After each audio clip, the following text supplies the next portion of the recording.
ഏഷ്യാനെറ്റിൽ സംരക്ഷണം ചെയ്തിരുന്ന പരമ്പരകളിലൊന്നായിരുന്നു മൗനരാഗം. 1700 എപ്പിസോഡുകൾ പിന്നിട്ടുകൊണ്ടാണ് പരമ്പര അവസാനിപ്പിച്ചത്. മൗനരാഗം എന്ന പരമ്പര കൊണ്ട് തന്നെ പ്രേക്ഷകരുടെ ശ്രദ്ധ നേടിയ നടനാണ് നലീഫ് ജിയ.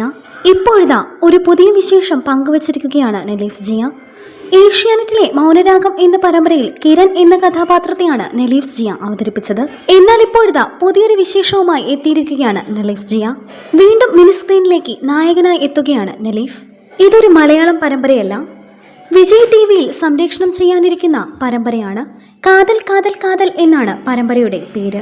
നലീഫിന്റെ നായികയായി എത്തുന്നത് നടി ശോഭനയാണ്.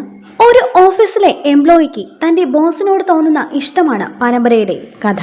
മലയാളമായാലും തമിഴായാലും നലീഫിനെ ഇഷ്ടപ്പെടുന്നവർ നിരവധി പേരുണ്ട്. അതുകൊണ്ട് തന്നെ ഈ പരമ്പരയ്ക്കും വൻ സ്വീകാര്യത നേടാൻ സാധ്യത കൂടുതലാണ്.